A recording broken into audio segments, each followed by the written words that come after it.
Isn't that is a problem too, right? If someone can manipulate that technology to make something appear logical or rational. Yeah. Would that be an issue too? This is a very have versus have not issue, right? Once this thing, if this really does, I mean, initially it's going to help people with injuries, but you said ultimately it could lead to this spectacular cognitive change. Yes. But the people that first get it should have a massive advantage over people that don't have it yet.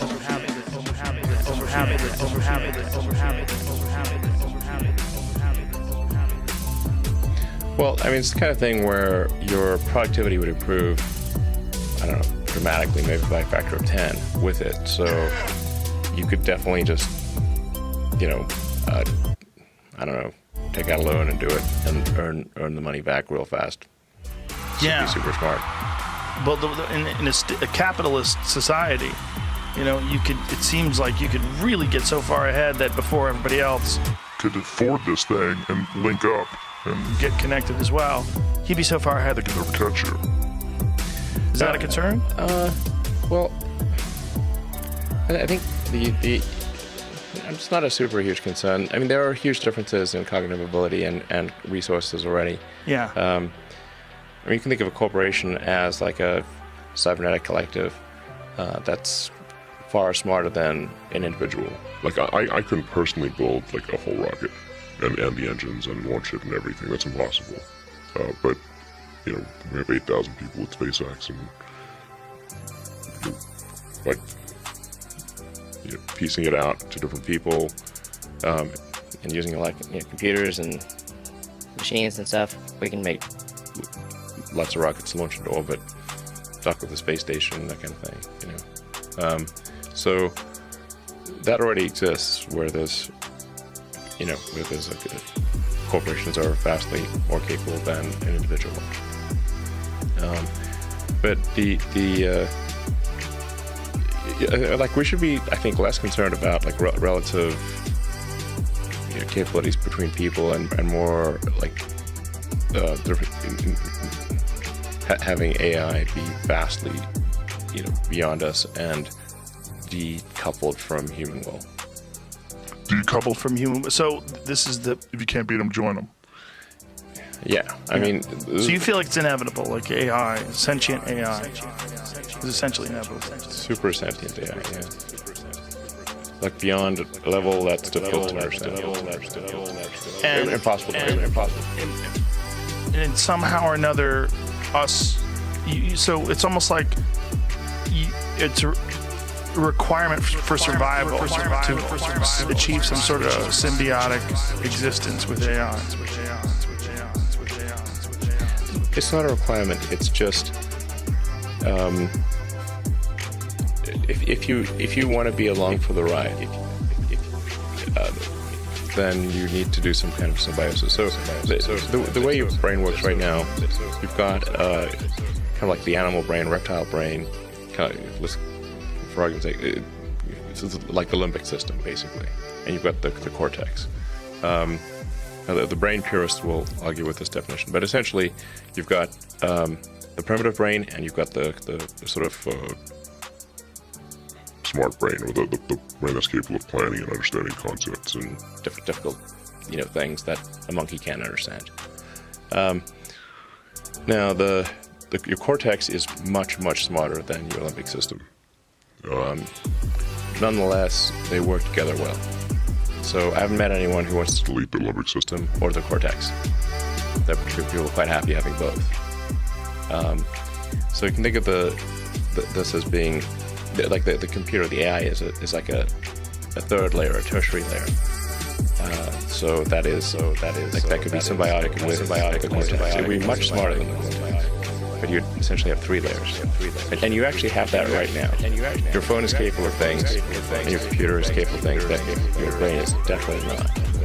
Storing terabytes of information perfectly. Doing incredible calculations that we couldn't even come close to doing. You have that with your computer. It's just like I said, the data rate is slow. The connection is weak. Why is it so disconcerting, or why does it not give me comfort to think about? Like when I think about a symbiotic connection to AI, I always think of this cold, emotionless sort of thing that we will become. Is that a bad way to look at it? I think that's not how it would be. Like I said, you already are symbiotic with AI or computers, phones, computers, laptops. Yeah, and there's quite a bit of AI going on. So artificial neural nets. Increasingly, neural nets are sort of taking over from regular programming more and more. So you are connected. If you use Google Voice or Alexa or one of those things, it's using a neural net to decode your speech and try to understand what you're saying. If you're trying to do image recognition or improve the quality of your photograph, it's using the neural net's the best way to do that. So you are already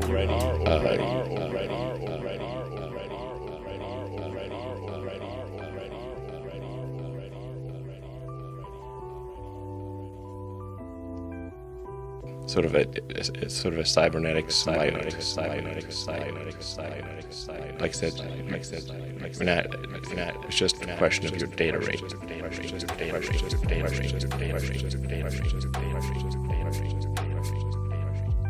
The communication speed between your phone and your brain is slow. When do you think you're going to do it?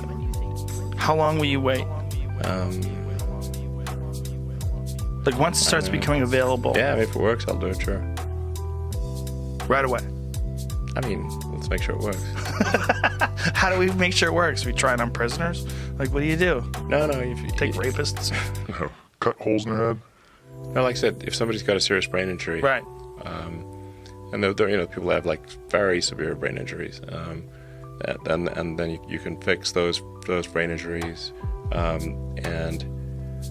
and then you prove out that it works, and you expand and make more and more brain injuries, solve more and more.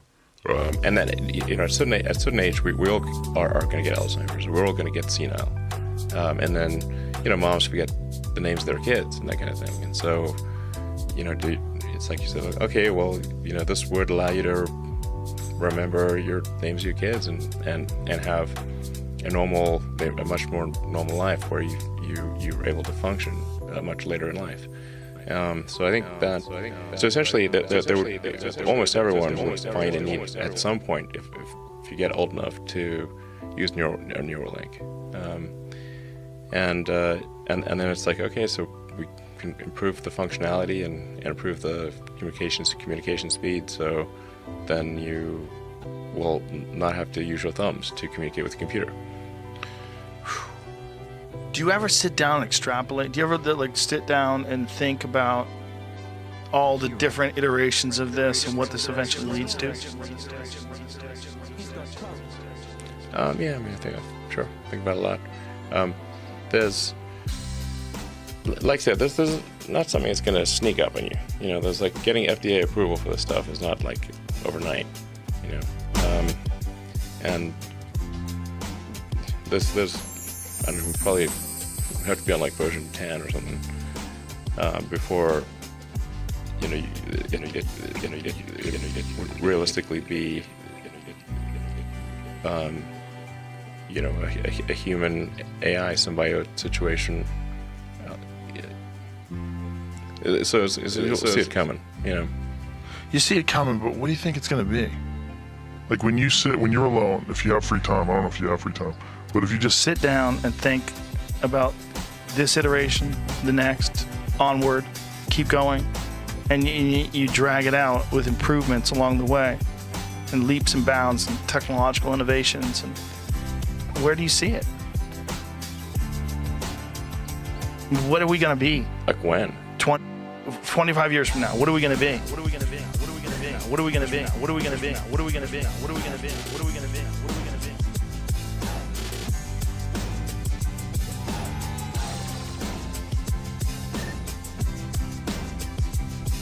well, assuming civilization is still around. It's looking fragile right now. I think we could have in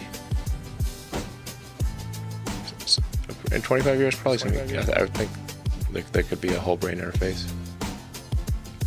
A whole brain interface. Something pretty close to that, yeah. How do you define? What do you mean by whole brain interface? Like almost all the neurons are connected to the sort of AI extension of yourself. If you want. AI extension of yourself. Yeah. What does that mean to you? Like, what do you mean when you say AI extension of yourself? Well, like I said, you already have a computer extension of yourself in your phone, you know, computers and stuff. So, and now online, it's like somebody dies, there's like an online ghost that their online stuff is still alive. That's a good way to put it. It is weird when you read someone's tweets after they're dead. Yeah. Yeah. Instagram and their stories and Whatever, Facebook, it's like, you know, like That's a great way to put it. it's like an online ghost. That's very accurate. Yeah. So that there's. It would just be that more of you would be in the cloud, I guess, than in your body. More of you.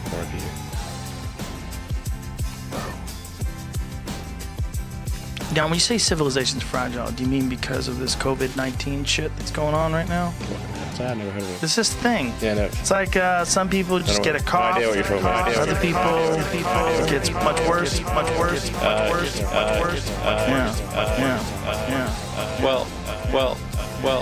Well. Yeah. I mean, this certainly has taken over the mind space of the world to a degree that is quite shocking. Yeah. Well, out of nowhere. That's what's crazy. It's crazy. You go back to November, nothing. Now here we are, December, January, February, March, April, May, 6 months. Totally different world. Totally. So from nothing to everything's locked down. There's so much conflicting information and conflicting opinions about how to proceed. What has happened? You find things where there was a meat packing plant, I believe, in Missouri, where 300 plus people were asymptomatic, tested positive or asymptomatic, and then in other places it just ravages entire communities and kills people, and it's so weird. It almost appears on the like if you didn't know any better, you'd be like, what? It seems like there's a bunch of different viruses. It doesn't seem like it's the same thing, or has a bunch of different reactions to the biological variety of people. Yeah.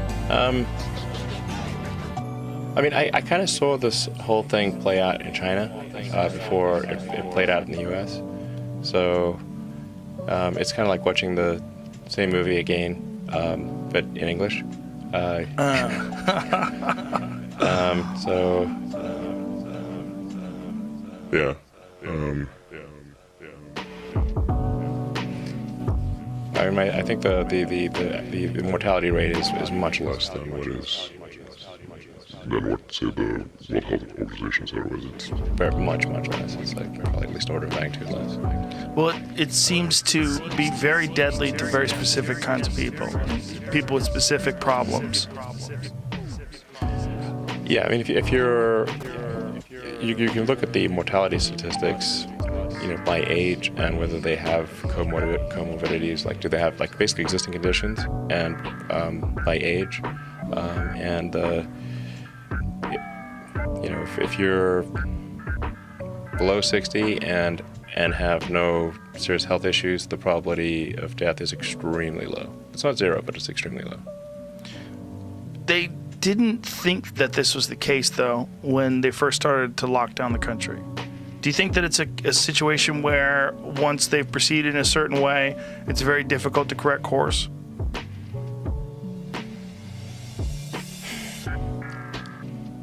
It's almost like people really wanted a panic. You know, it's quite crazy.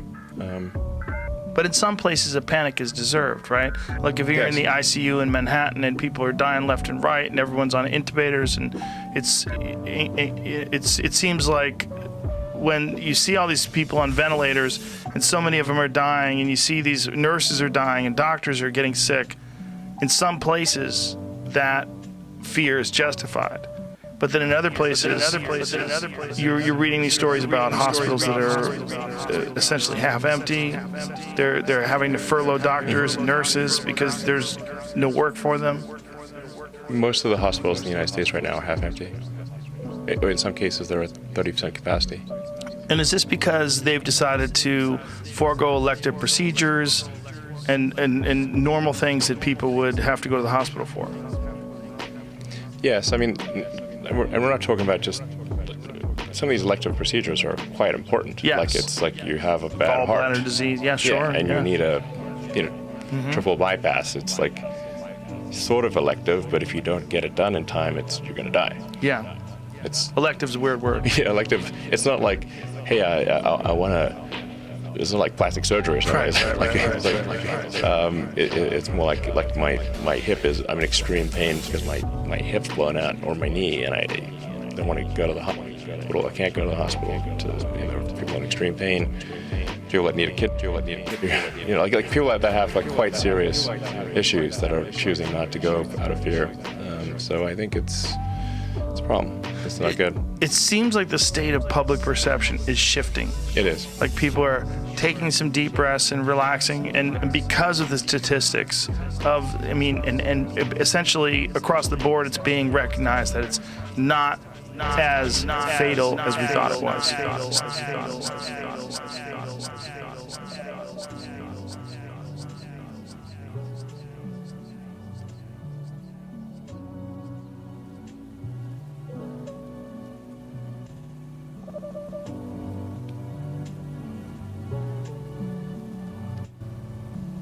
Still dangerous, still worse than the flu, but not as bad as we thought, or we feared it could be.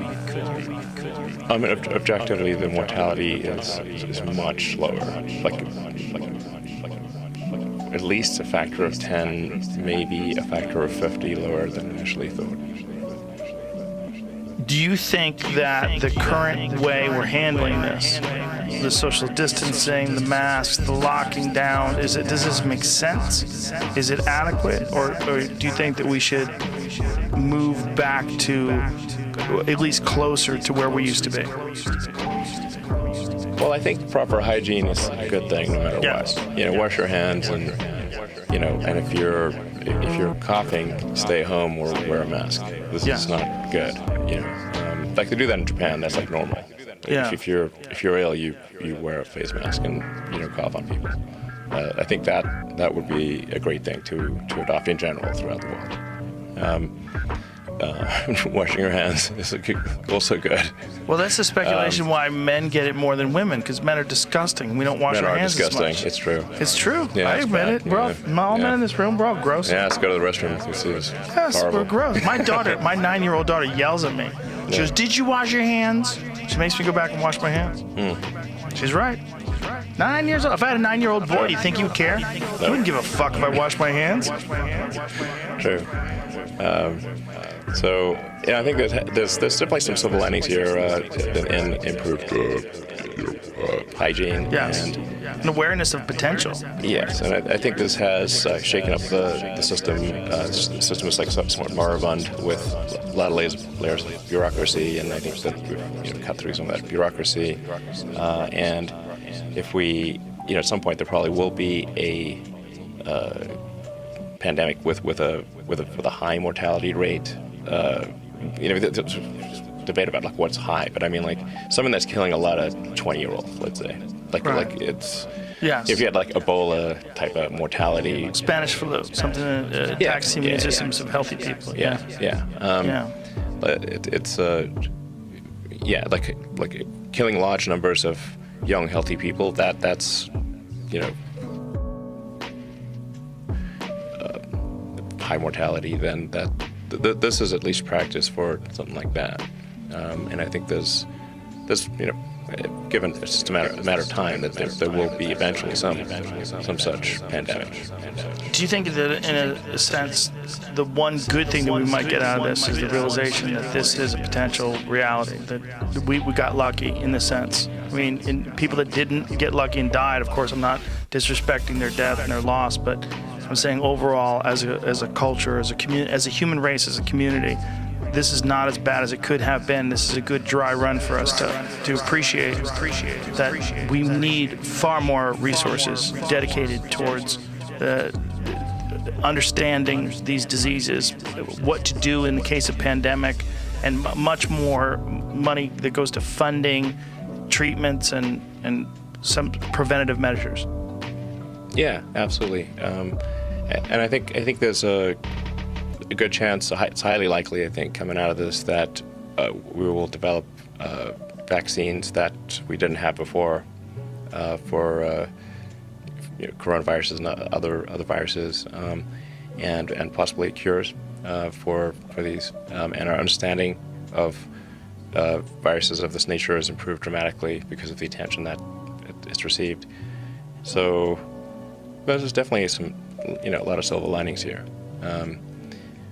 And Potentially, if we act correctly. Yeah. There's, I think there will be some amount of silver lining here, no matter what. Hopefully, it could be more of a silver lining than less. Yeah. So yeah, this is It's like kind of like a practice run for something that had a potential that might in the future have a serious, like a really high mortality rate. And we kind of got to go through this without it being something that kills vast numbers of young, healthy people. Yeah. When you made a series of tweets recently, I don't remember the exact wording, but essentially you were saying "Free America now." Like, let's That is the open it exact back. wording. That is it. Thank you. But what was how much do you pay attention to the response to that stuff? and what was the response? Like, did anybody go, "Hey, Elon, what the fuck you doing?" Did anybody pull you of aside? course. Who does that? Who gets to do that to you? Well, I mean, I certainly get that. There's no shortage of negative Feedback on Twitter, Oh yeah, Twitter. Yeah, but I don't read that. Do you read it? Warzone. You do sometimes, though, right? You do read it. Yeah, I mean, I've scrolled through the comments. Like I said, as a meme Warzone. Yeah. I mean, people knife you good on Twitter. It's something I enjoy about that. Just there's something about the freedom of expression that comes from all these people that do attack you. It's like, well, if there was no vulnerability whatsoever, they wouldn't attack you. And it's like there's something about these millions and millions of perspectives that you have to appreciate.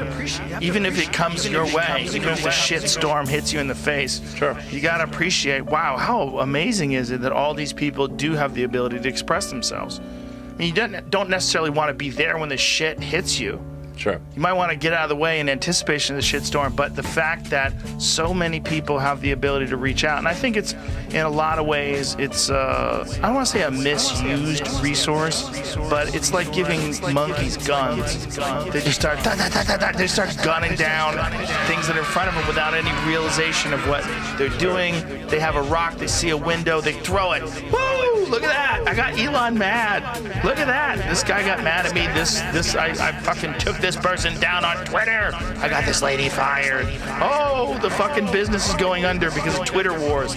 It seems like there's something about it that's this newfound thing that I don't want to say abuse, but just I want to say that it's almost like, you hit the button and things blow up. You're like, wow, what else can we blow up? Sure. I mean, I've been in the Twitter war zone for a while here, so it takes a lot to phase me at this point. Yeah, that's good too, right? Like you develop a thick skin. Yeah, you can't take it personally. I love those people that actually know you. Yeah. It's just like, it's like if you're fighting a war and there's like some opposing soldier that shoots at you, it's not like they hate you. They don't even know you. Right. Yeah. Yeah. So just think of it like that, like they're firing bullets, whatever. But they don't know you, so don't take it personally. There's something interesting about it too. It's like when you write something in 280 characters, and they write something in it's such a crude way. It's like someone sending opposing smoke signals that refute your smoke signals. It's like it's so crude. And especially when you're talking about something like Neuralink. You're talking about some future potential where you're going to be able to express pure thoughts that get conveyed through some sort of a universal language with no ambiguity whatsoever, versus tweets. Well, there'll always be some ambiguity. Yeah. Tweets are. It's hard. Maybe there should be like a sarcasm flag or something. Right. Or I'm not just kidding or whatever. It seems like it would take away some of the fun from people that know it's sarcasm. Like if everybody knew that The Onion wasn't real, if you sent people articles, there's something about someone getting angry at an Onion article. Wow, that's amazing. You know what I mean? Where they don't realize what it is. There's something fun about that for everybody else. Yeah, Onion's pretty great. Might be the best news source. Do you know who Titania McGrath is? Hilarious. It's Andrew Boyle. He's a British fellow, brilliant guy, who's been on the podcast before, and he has this fictional character, this pseudonym, Titania McGrath, who's like the ultimate social justice warrior. And Is this like a female avatar? Yes, or something? yes. Okay. A female avatar that's actually a computer conglomeration of a bunch of races. Okay. It's not really one person, so one person can be a victim, can be angry, You sort of combine these phases to make this one perfect social justice warrior. Okay. But the thing, I recognized it early on before I met him that this was parody. This was just fun.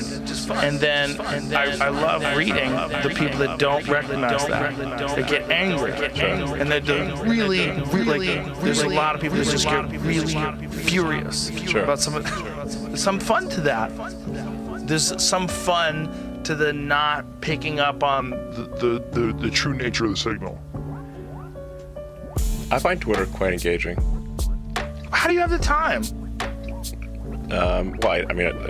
It's like 5 minutes every couple hours type thing. It's not like I'm sitting on it all day. And even 5 minutes every couple hours, if those are bad 5 minutes, they might be bouncing around your head for the next 30. Yeah, you have to, like I said, take a certain amount of distance from. You read this and you're like, okay, it's bullets being fired by an opposing army. Don't like. It's not like they like I said, it's not like they know you. It's like don't take it personally. Did you feel the same way when CNN had that stupid shit about ventilators with you? I found that both confusing and it was annoying. It was annoying. But it was also annoying as a person who reads CNN and wants to think of them as a responsible conveyor of the facts. I would like to think that. Yeah. I don't think CNN is that. I think it used to be. It used to be, yeah. What do you think's the best source of just like information out there? Like, that's a good question. Let's say you're just like average citizen trying to just get the facts, figure out what's going on, like, how to live your life, and just looking for what's going on in the world. That it's hard to find something that isn't, that's good. Yeah. Not trying to push some partisan angle, not trying to, not sort of doing sloppy reporting and just aiming for the most number of clicks and trying to maximize ad dollars and that kind of thing. Yeah. You're just trying to figure out what's going on. It's like, I'm hard pressed to, where do you go? I don't know. I don't think there's any pure form. My favorite places are the New York Times and the LA Times, and I don't trust them 100%. Because also there's individuals that are writing these stories. Yeah, exactly. And that seems to be the problem, is these individual biases and these there's purposely distorted perceptions, and then there's ignorantly reported facts. And there's so many variables, and you got to put everything through this filter of where is this person coming from? Do they have political Yeah. biases? Do they have social biases?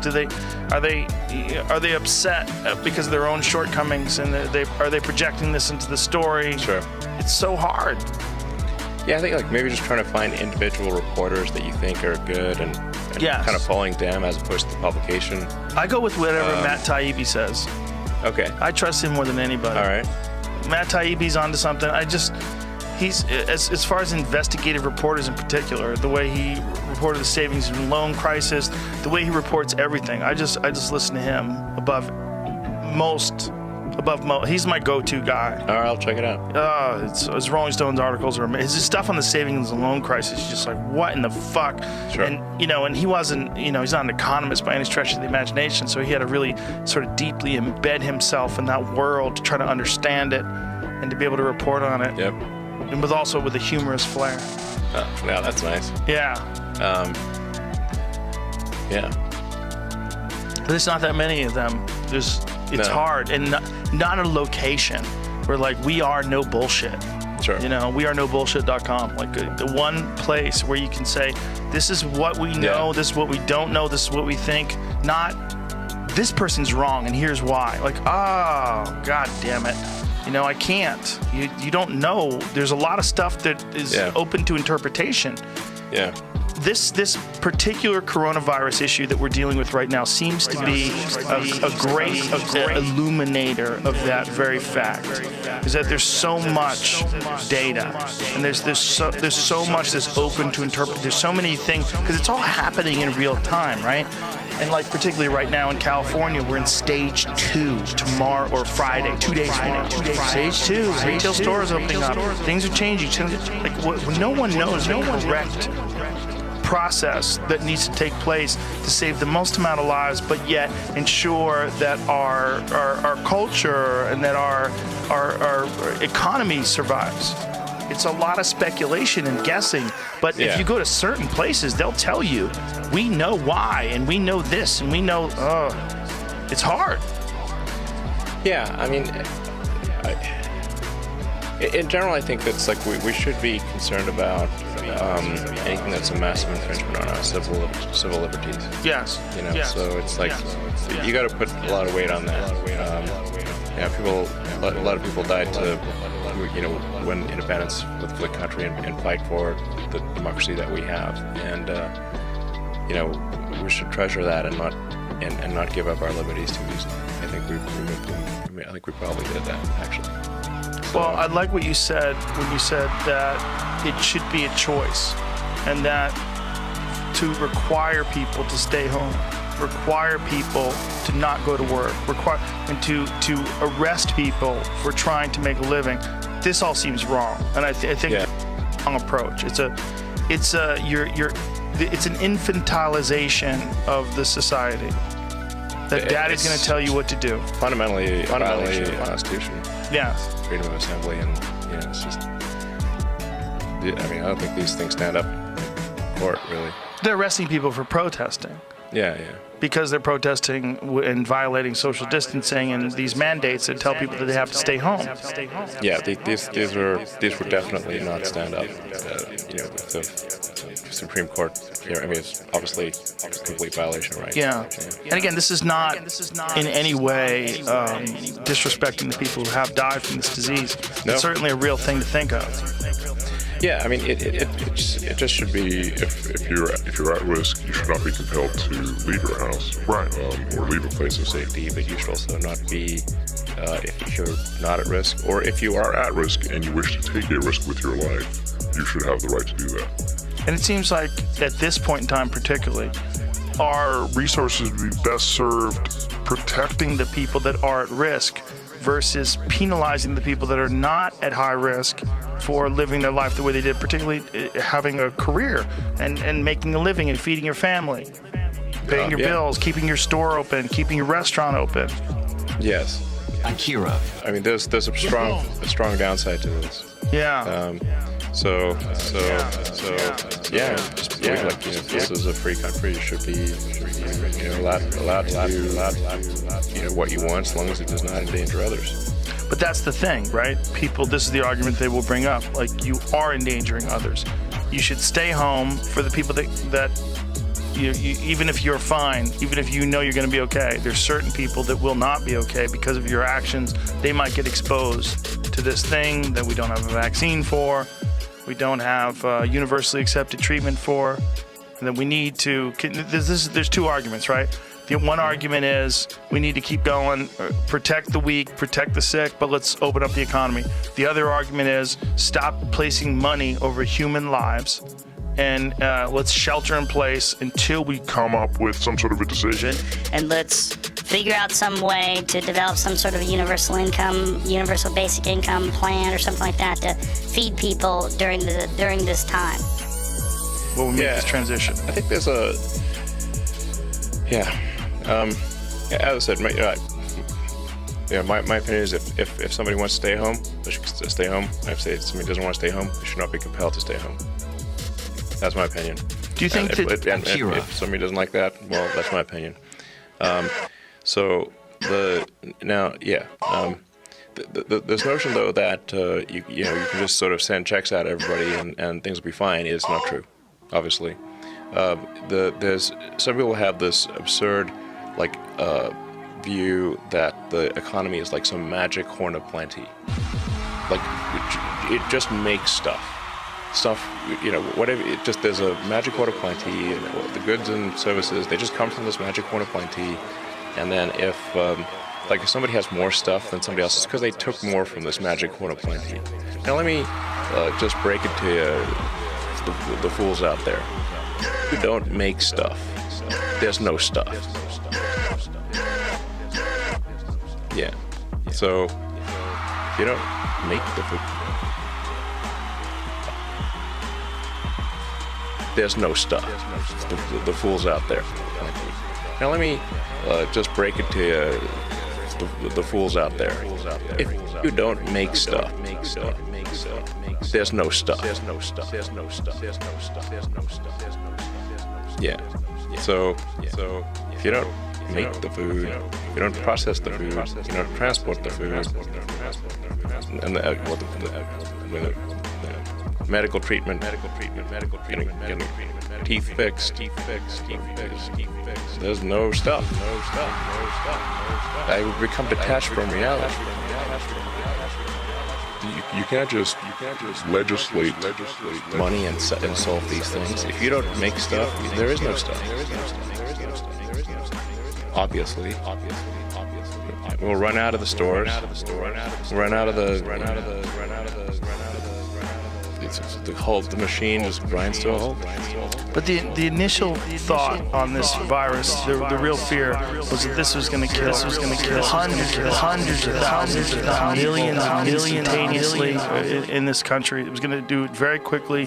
If we didn't hunker down, if we didn't shelter in place, if we didn't quarantine ourselves or lock down. Do you think that the initial thought was a good idea based on the perception that this was going to be far more deadly than it turned out to be? Maybe I think briefly. But I think if any kind of sensible examination of what happened in China would lead to the conclusion that is obviously not going to occur. This virus originated in Wuhan. There's 100,000 people a day leaving Wuhan. So it went everywhere very fast throughout China, throughout the rest of the world, and the fatality rate was low. Don't you think though it's difficult to appreciate? It's difficult to filter.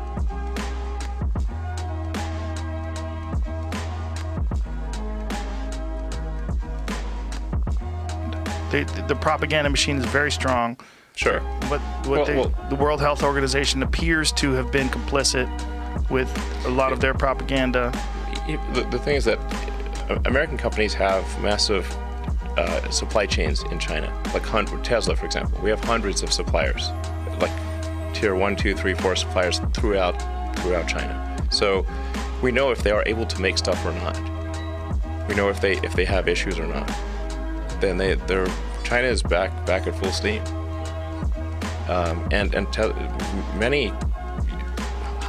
Pretty much every U.S. company has some significant number of spies in China. So you know if they're able to, provide things or not, or if there's, high mortality rate. Tesla has 7,000 people in China, so zero people died. Zero. Okay, so that's a real statistic. That's coming from those people. Yeah, we run payroll. Do you think there's a danger of So this? it's like, oh my god. Same folks are there. Yeah, still there. Do you think there's a danger of politicizing this, where it becomes like opening up the country as Donald Trump's? It's his goal. It's his. And then anything he does is sort of there's people that are going to oppose it and come up with some reasons why he's wrong, particularly in this climate, whereas as we're leading up to November and the 2020 elections. Do you think that this is a real danger in terms of public's perception? That Trump wants to open it up so they knee-jerk oppose it because they oppose Trump? I think there has been some this has been politicized, in both directions, really. So it's, which is not great. Yeah, but like I said, separate and apart from that, there's the question of where do civil liberties fit in this picture? Yeah. And what can the government make you do? What can they make you not do? And what's okay. Right. And I think we went too far. Do you think it's one of those things where once we've gone in a certain direction, it's very difficult to make a correction? Make an adjustment to realize, like, okay, We thought it was one thing. It's not good, but it's not what we thought it was going to be. It's not what we feared. So let's back up and reconsider. Let's do this publicly and say we were acting based on the information that we had initially. That information appears to be faulty. And here's how we move forward while protecting civil liberties, while protecting what essentially this country is founded on, which is a very agreed upon amount of freedom that we respect and appreciate. Absolutely. Well, I think we're rapidly moving towards opening up the country. It's going to happen extremely fast over the next few weeks.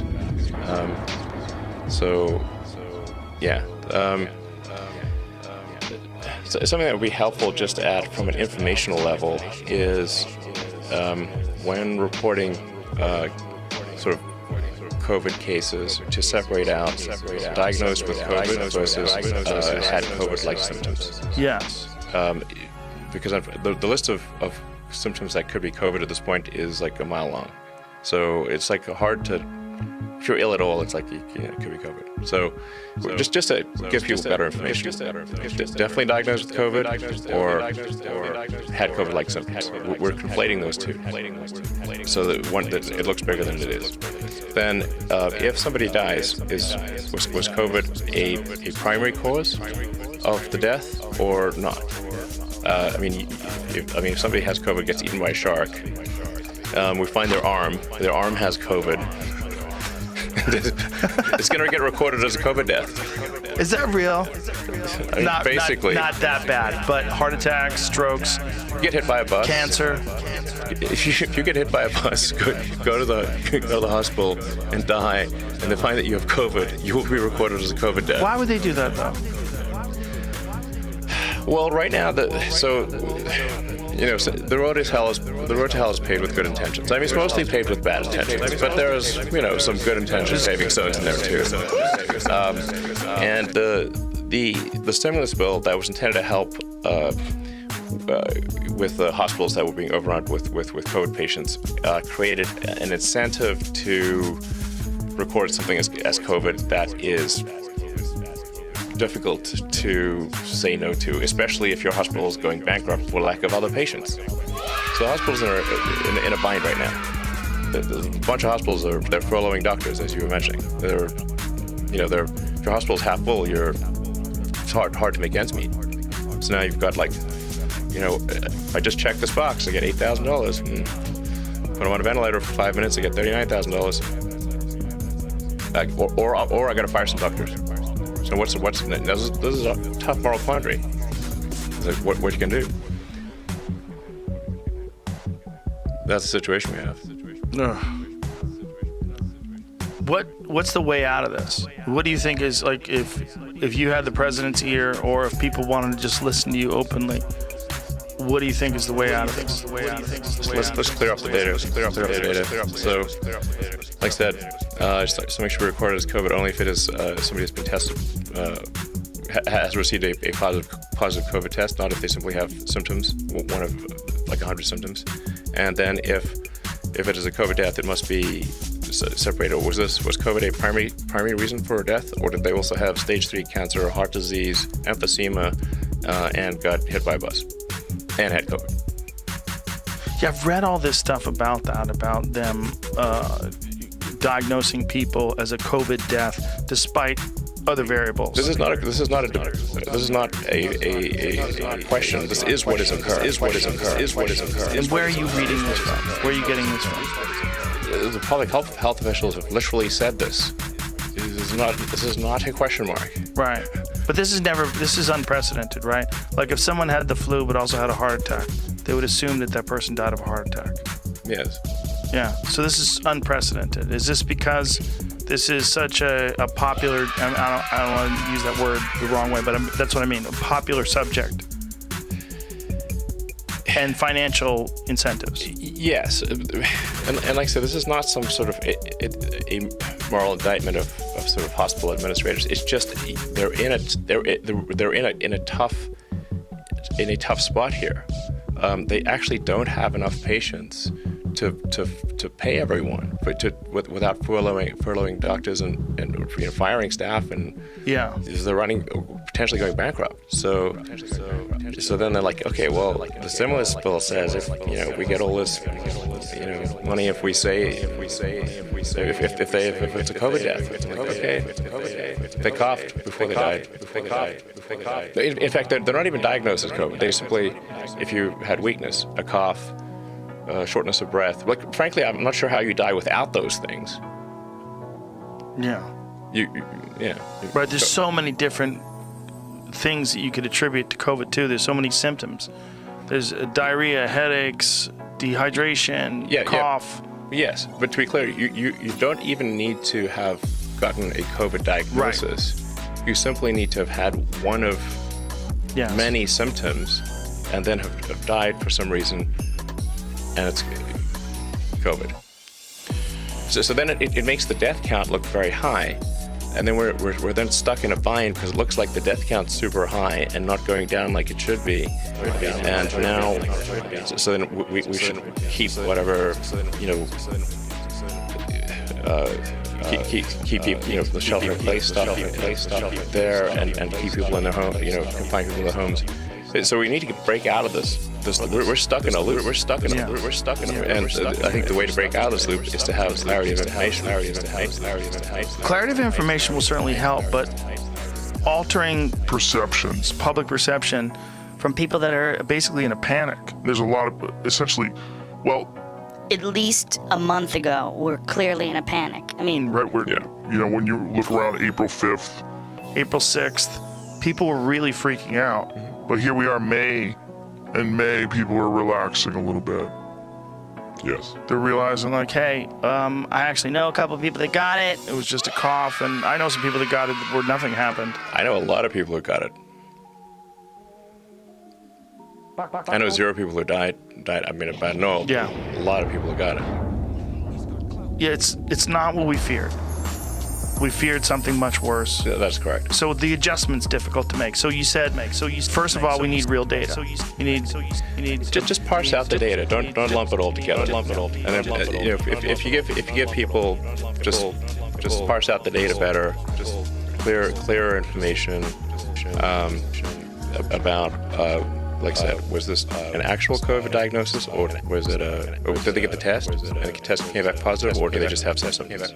Just parse those two out, and then parse out just if somebody died, did they die? Did they even have a COVID test, or did they just have one of many symptoms, like like, how do you die without weakness? I don't know. Right, It's of course. impossible, basically. Yeah, that's a good point. If you're gonna die, you're gonna have shortness of breath, weakness, and maybe Yeah. you might cough a little. So was it quantified? What was it? Yeah, did that person die? Did they actually have a COVID test? And the test come back positive? And then if they died, did they die where COVID was? It doesn't have to be the main cause, but it was a significant contributor to their death, or was it not a significant contributor to the death? Right. It's not as simple as just because you had COVID killed you. It's definitely not. Right. Yeah. Yeah. I mean, people die all the time, and they have like flu and Yes. other colds, and we don't say that they died of those flu and other colds. Well, that's what's so weird It's about absurd. this. It's so popular. And I use that word in a weird way, but it's so popular that we've kind of forgotten. People die of pneumonia every day. Yeah. People die of the flu didn't take a break. Oh, COVID's got this. I'm gonna sit this one out. I'm gonna be on the bench. I'm gonna wait until COVID's done before I jump back into the game of killing people. No, the flu's still here, killing people. I mean, every year in the world, several 100,000 people die directly of the flu. Yeah. Not tangentially. Right. Not every. 61,000 in this country last year. Yeah, and we're only 5% of the world.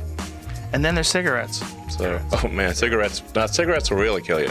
That's a weird one, right? We're terrified of this disease. And we're projecting potentially kill 100, if not 200,000 Americans this year. With cigarettes, kill 500,000, and you don't hear a peep out of any politician. There's no one running for Congress that's trying to ban cigarettes. There's no one running for Senate that wants to put some education plan in place that's going to stop cigarettes in their tracks. Yeah, I mean, long time, like several years ago, maybe longer than 10 years ago, I helped make a movie called Thank You for Smoking. Oh, I Dude. saw that. Yeah.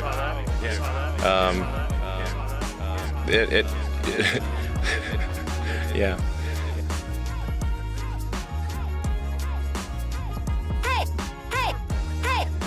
So barbecuing your lungs is bad. Barbecuing your lungs is not bad.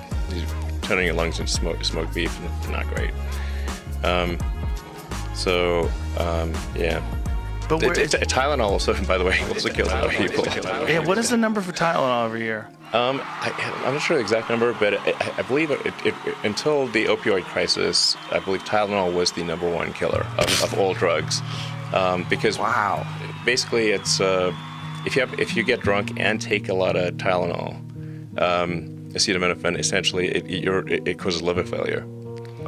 So people would get wasted and then have a headache and then pop a ton of Tylenol curtains. Whoa. Yeah. Curtains is a funny word. Yeah. But nobody's nobody's raging against Tylenol. Yeah. It's weird, acceptable deaths are weird. And that's the slippery slope about this, people shaming people for wanting to go back to work. Other people are going to die. Well, if you drive, do you drive? Oh, well, you should stop driving because people die from driving. So Right. you definitely should fill up all the swimming pools because 50 people die every day in this country from swimming. So let's not swim anymore. And what is the really dangerous? We need to chop down all the coconut Stop trees. water.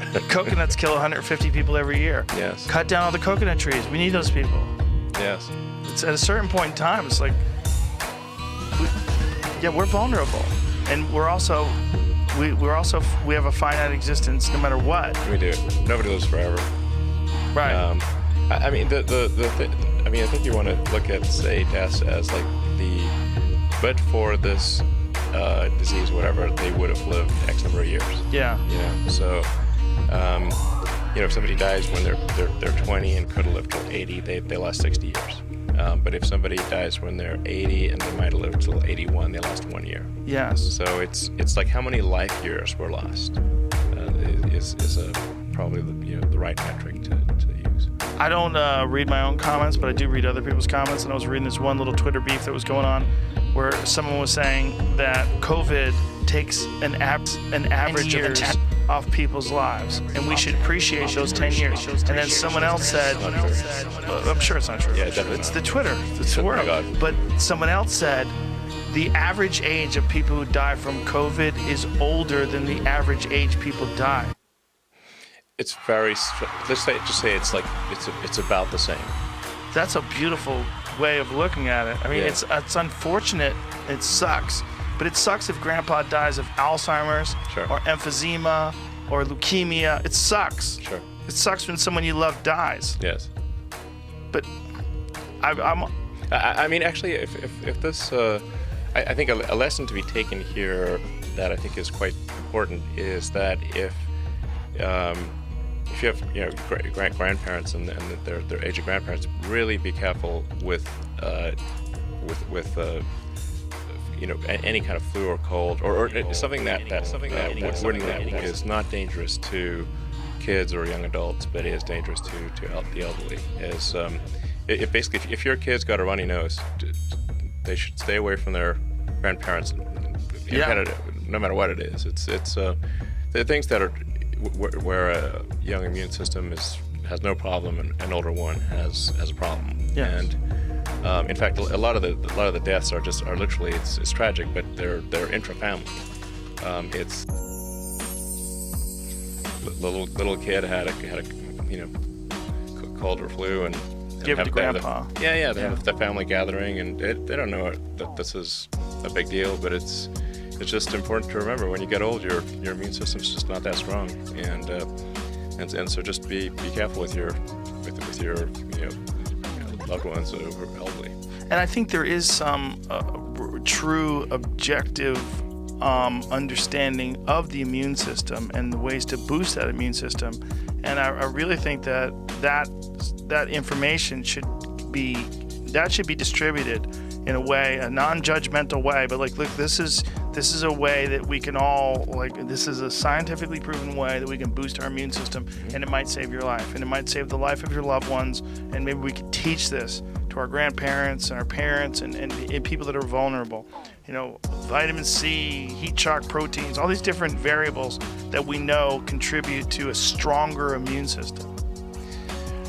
Yeah, actually, just a thing that is tough.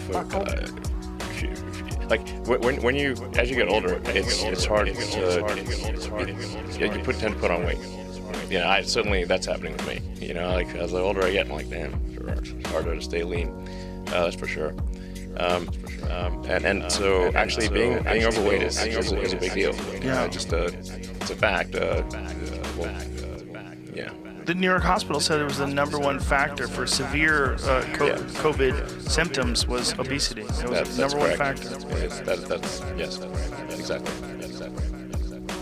But it's also, we live in a world where people want to be sensitive to other people's feelings.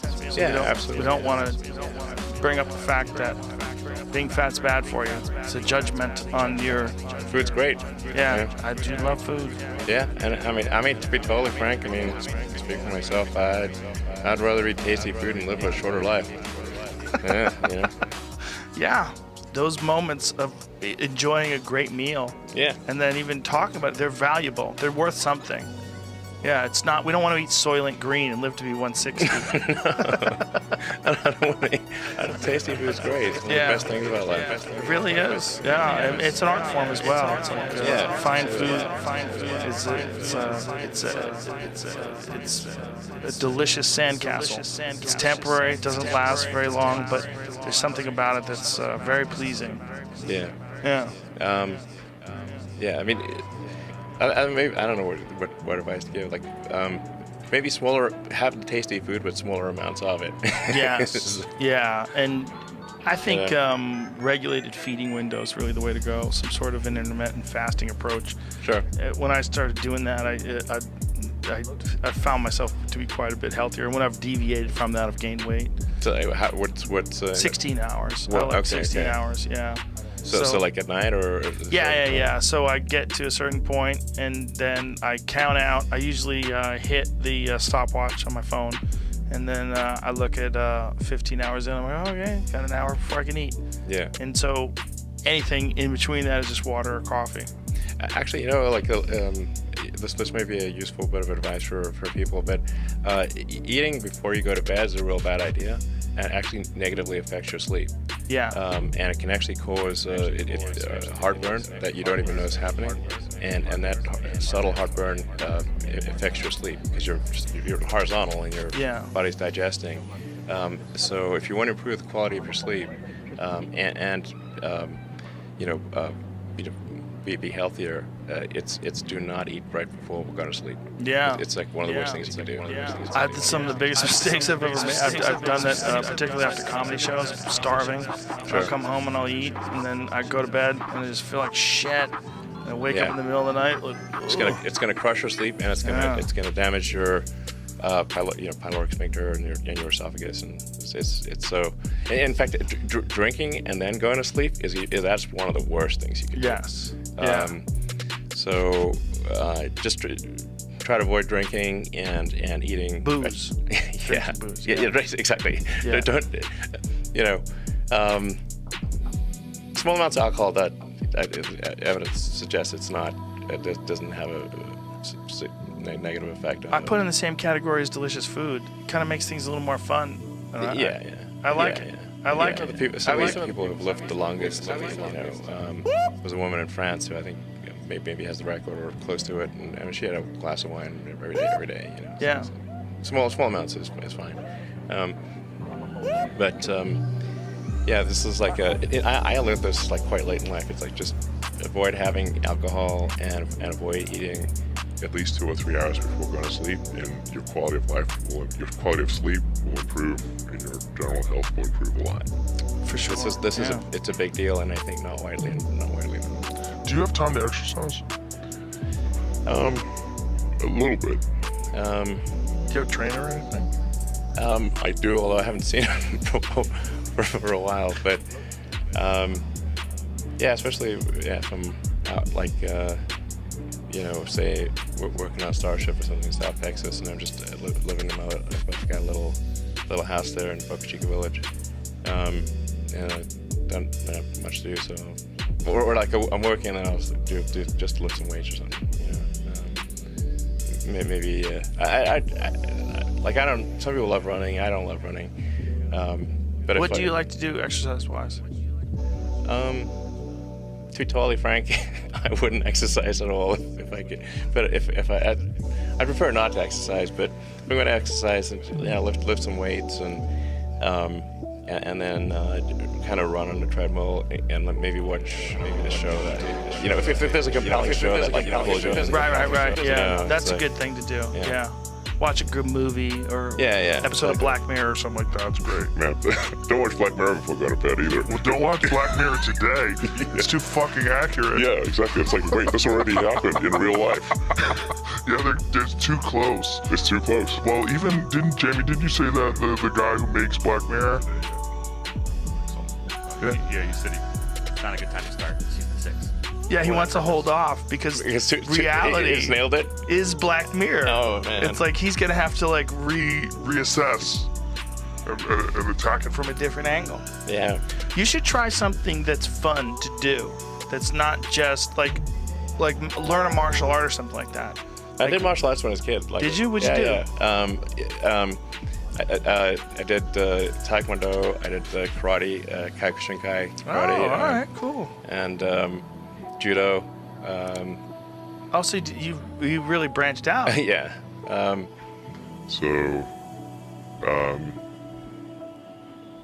And did Brazilian Jiu-Jitsu briefly. Did you? Yeah. Where? In Palo Alto. Really? Yeah. Oh, no shit. I was going to suggest that. That's a great thing for people. Like, that's a thing about jiu-jitsu. If you look at it from the outside, you think, oh, a bunch of meatheads strangling each other. Sure. But there's some of the smartest people I know are jiu-jitsu fiends because they first of all, they get introduced to it because usually either they want to exercise or learn some self-defense. Sure. But then they realize that it's essentially like a language with your body. Like you're having an argument with someone with some sort of a physical language. And it's really complex. And the more access to vocabulary and the sharper your words are, Sure. the more you'll succeed in these ventures. Yeah. That's really almost an accurate analogy of what jiu-jitsu is. Yeah, I mean, I kind of got, probably like a lot of people, for the way early day of the first MMA fights in Royce Gracie, and it was like incredible. And it was like, just like, Technique. Yeah. He was like, winning against people way bigger and that kind of thing. It was just like, oh, this is cool. It was what martial arts were supposed to be when we were kids. Yeah. When you saw Bruce Lee fuck up all these big giant guys, Yeah. it's like, wow, martial arts allow you to beat someone far bigger and stronger than you. Right. Most of the time, that's not real. Especially if they know martial arts too. It's like, oh no. Yes, but in the Hoist Gracie, off of his back was strangling Yeah. Dan Severn with his legs. You're Yeah. like, holy shit! Yeah. This guy's being pinned by this big giant wrestler, and he wraps his legs around. Around his Yeah. neck and chokes him to the point the guy has to surrender. Yeah. Amazing. Yeah, it was amazing. I mean, Hoist got beaten up pretty bad in some of those. He did, well, he definitely had some rough fights. But he The Kimo won. Fight. He Yeah. won, yeah. He's a legend. But what it showed, and I mean, I'm a huge lover of jiu-jitsu. What it showed is that there is a method for Diffusing these situations with technique and knowledge. And I think it's also a great way to exercise too, because it's almost like the exercise is secondary to the learning of the thing. The exercise is like you want to develop strength and conditioning just so that you could be better at doing the thing. Sure. And the analogy that I use is like, if you had a race car and you could actually give the race car better handling and more horsepower just from your own focus and effort. Sure. That's really what it's like. yeah, totally. yeah. When am I going to be able to... My kids, I should say, I sent my kids to jiu-jitsu since they were like, I don't know, 6. Oh, really? Yeah. Oh, that's awesome. It's a great thing to learn. It really is. Seems like a good. Yeah. Maybe something like, Sorry. I mean, even if you just have someone that holds the pads for you, like you get a workout in and it'd be fun. When am I going to be able to buy one of them Roadsters? When's that happening? Well, I can't, say exactly when, but we got to get it. This COVID thing's kind of thrown us for a loop. I'm sure. So, not to blame it, everything, not to blame it, everything, not to blame it, everything, not to blame it, everything, not to blame it. It's certainly set us back on progress for some number of months. Things we've got to get done ahead of Roadster are, ramping up Model Y production. That'll be a great car. It is a great car. Getting the Berlin Gigafactory built, and also building Y, expanding the Shanghai factory, which is going great. Get the Cybertruck, semi-truck, Roadster. Roadster's kind of like dessert. So, like we gotta get the, meat and potatoes and greens and stuff. But Roadster comes before Cybertruck. I mean, I think we should do Cybertruck first before Roadster. Now some I'm of the, not mad at that. some of the things for Roadster, they're the tri-motor plaid powertrain. We're gonna have that in Model S. So that's like one of the ingredients that's needed for Roadster is the plaid powertrain. the more advanced battery back, that kind of thing. I wanted to ask you about this before I forgot. There's a company that's called Apex that's taking your Teslas and they're giving it a wider base and wider tires and a little bit more advanced suspension. Sure. How do you feel about that? Do you sounds good work to me, with sure. them? Are you cool with those people? Yeah, I mean, I'm off. Yeah, go ahead. They're jazzing stuff up with carbon fiber and doing a bunch of interior choices. You're cool with it? You can't fuck with that. You don't have time. So is it good that someone comes along and has like this sort of specialty operation? I got no problem. That's what it's called, right? It's like, J-Mac, is it called Apex? Yeah, I got a Unplugged Performance S Apex. That's right, Unplugged Performance, yeah. Yeah, you could for sure, lighten the car up and improve tire traction. Have you seen that company's stuff, what they do? I don't know specifically, but It's pretty dope. Yeah, they make it pretty dope. Looking, they take Model S and they widen it and give it a bunch of carbon fiber. That's it right there. Cool. Ooh la la, look at That looks that. pretty nice. Yeah, it does. Now, the plaid version of the Model S, are you going to widen the track and do a bunch of different? I know you guys are testing at the Nürburgring. Can you not talk about that? Well, I think we got to leave that for like Okay. a proper sort of product unveil. I understand. Yeah. I understand. Last time you were here, you convinced me to buy a Tesla. I bought it, and it's fucking insane. Oh, Greg, glad you like it. Ah, It's pretty man. fun. I don't. It's not just pretty fun. It's like the way I've described it is it makes other cars seem stupid. They just seem dumb. Like I love dumb things. I love dumb cars. Like I love campfires. Yeah, I love totally. campfires. I have a 1993 Porsche that's air cooled. Sure. It's like it's not that fast. It's really slow compared to the Tesla. Yeah, really actually, slow. it's really quite slow. Yeah, but there's Sure. something engaging about the mechanical, just like the gears, and Sure.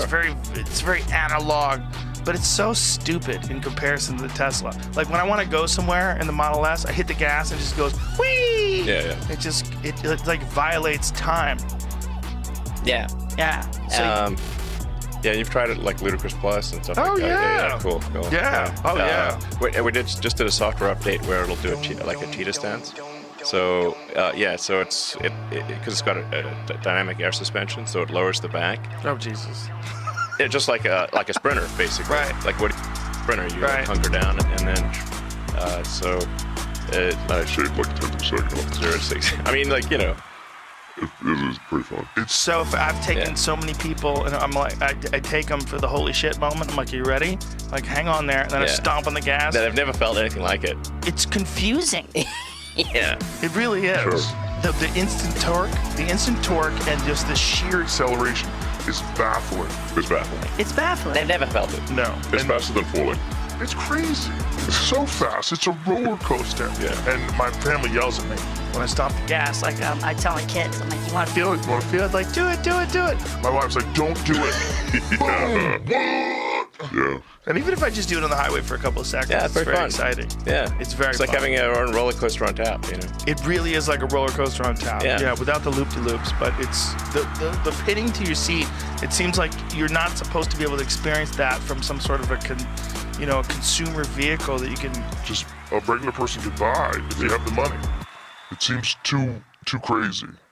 And then the idea Yeah. that this Roadster is a half of a second faster than that, Yeah. that's madness. Well, with that roadster, With the we're going to do some things that are kind of unfair. So we're going to take some things from kind of like Rocket World and put them on a car. So Oh, I read about that. Explain that. Like, what do you do? well, like I said, we can't. It's not going to be all right here, but it's going to do some things that are unfair. And Unfair. when we do the unveil of the Roadster, let me just say that anyone who's been waiting, they won't be sorry. They won't be sorry. Oh, well, sure. Well, anything that goes 0 to 60, what is it? 1.9, 1.9, 1.9. What's the top of the food chain model? Okay. Okay. You know, Faster than that. Let's just say faster than that. yeah. That seems so crazy to me. Now, what was it like when the dude threw the steel balls at the window and they were supposed to not break and it broke? Well, yeah. I mean, I know extenuating circumstances. You know that our demos are authentic. So I was not expecting that, and then I think I muttered under my breath. Like, holy shit. Yeah. You didn't get mad though. You didn't Steve Jobs it. No, I definitely swore, but I didn't think the mic would pick it up, but it did. And But so, like, we practiced this, behind the scenes. Yeah. At Tesla, we don't do like tons of practice for our demos because we're working on the cars. Like we're building new technologies and improving the fundamental product. So we're not spending doing like hundreds of practice things or anything like that. We don't have time for that. But just hours before the demo, both Franz, head of design, and I were in the studio throwing steel balls at the window. I'm like, okay, seems pretty good. Seems like we got it. Okay. And then we think what happened was that when Franz hit the door with the sledgehammer, show like this is like exoskeleton, high strength hardened steel. You can literally wind up with a sledgehammer, full on double-handed sledgehammer and hit the door, and there's not even a dent. It's cool. But we think that cracked the corner of the glass at the bottom. And then once you crack the corner of the glass, then it's game over. So then when you threw the bowl, that's what cracked the glass. So in But it didn't go hindsight, through, though. it didn't go through. It That's didn't go true. through. That's true. It didn't shatter the whole thing like a regular window would either. Yeah. Which would just dissolve, right? So in hindsight, the ball should have been first. Sledgehammer second. Yeah. You live, you learn. Yeah, exactly. Listen, man, we've taken up a lot of your time. You had a child Yeah, I got a recently. kid. Yeah, It's amazing that you had the time to come down here, and I really appreciate that. I appreciate everything you do. I'm glad you're out there, and I really appreciate you coming down here and sharing your perspective. Well, I think you got a great show. Thanks for having me. Thank you. My pleasure. My pleasure. Elon Musk, ladies and gentlemen. Good night. Good night. Good night. Good night. Good night.